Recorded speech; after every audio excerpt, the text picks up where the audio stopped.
বন্ধুরা, বাংলাদেশের কোনায় কোনায় চিপাই চুপাই সব জায়গায় জামাত ইসলাম এবং জামাত ইসলাম সব জায়গায় এগুলাই চলতেছে। খেয়াল করে দেখো, তোমরা একটা বিষয়, ইম্পর্টেন্ট বিষয়, একটি লাইন তোমাদেরকে বলবো, তোমাদের বিবেকে এই লাইনটাকে একটু স্থান দেওয়ার চেষ্টা করো। স্বাধীনতা বিরোধী শক্তি যদি দেশ চালানোর আগে, স্বাধীনতা বিরোধী শক্তি দেশ চালানোর আগে স্বাধীন দেশের সকল মানুষ মৃত্যুগ্রহণ করা শ্রেয়, এটা আমার দাবি। বাংলাদেশের মাটিতে বিরোধী শক্তি, স্বাধীনতার বিরোধী শক্তি যদি দেশ চালায়, এটা দেখার আগে আমার যদি মরণও হয় সেটা আমার ভালো, আমার কোনো দুঃখ নেই। এটা হইতেই পারে না একটা স্বাধীন দেশের স্বাধীনতার বিরোধী শক্তি এসে দেশ চালাবে। এটা তোমার কাছে কি মনে হয়, তোমার বিবেচনায় কি মনে হয়, অবশ্যই কমেন্টস করবে। আজকে প্রতিটা জায়গায় জায়গায় বিচার বিভাগ থেকে শুরু করে সকল জায়গায় জামাত ইসলাম। দেশটাকে পাইছে কি ডক্টর মোহাম্মদ ইউনূস? দেশটাকে ফাইজলামের পাত্র হয়ে গেছে নাকি? আজকে কোথায় মুস্তফা ফারুকী? আজকে কোথায় আমাদের বিশ্ববিখ্যাত ইউটিউবার সালমানরা কোথায়? আজকে তারা আজকে নাই কেন মাঠে? এই যে লয়াররা, বিশ্ববিখ্যাত লয়াররা এতদিন রাস্তায় ছিল, আজকে তারা কি চোখে দেখছে না? খেয়াল করে দেখো, মোহাম্মদ আব্দুল মান্নান, যে কিনা জামাতের খাস জামাতি, তাকে বানানো হয়েছে কি বাংলাদেশ ব্যাংকিং অ্যাসোসিয়েশনের ভাইস চেয়ারম্যান। ফাইজলামি। ফার্স্ট সিকিউরিটি ইসলামী ব্যাংকের চেয়ারম্যান মানছে, আচ্ছা মানলাম, ইসলামী ব্যাংকের চেয়ারম্যান মানছে, that's a different story. But Bangladesh banking অ্যাসোসিয়েশনের ভাইস চেয়ারম্যান, বাংলাদেশের ব্যাংকিং খাতটাকে পুরোপুরিভাবে জামাতি করা হইতেছে। কারণটা কি? অর্থনৈতিক চাকাটা জামাতের হাতে এইভাবে তুলে দেওয়ার রিজনটা কি?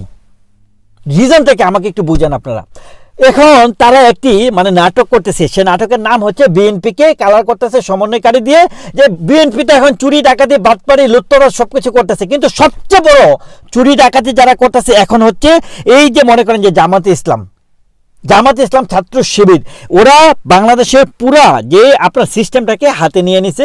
এবং খেয়াল করে দেখুন, তারা অর্থনৈতিক যে তালিকা শক্তি, যে ব্যাংকগুলো, তারা পুরোপুরিভাবে তারা হাতে নিয়েছে এখন অলরেডি।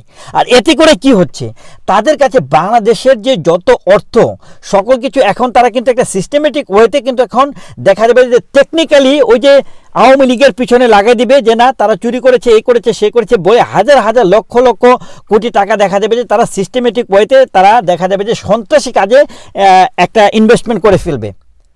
হিজবুত তাহরির নামে একটা ইনভেস্টমেন্ট করে ফেলবে নিজেদের স্ট্রং করার জন্য। অর্থনৈতিকভাবে তারা জামাত ইসলামকে স্ট্রং করার জন্য একটি বিশাল একটি ফান্ড তারা পাচার করে ফেলবে। কোথায় পাচার করবে সেটা কি বলার কোনো অবকাশ রাখে?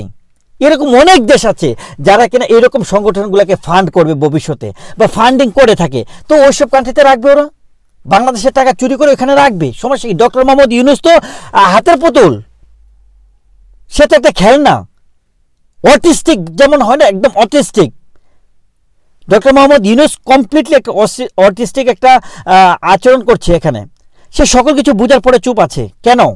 সালমান মুক্তাদিদের মতো দেশপ্রেমীর এখন কোথায়? দেশকে চালাচ্ছে সে কি দেখতে পাচ্ছে না?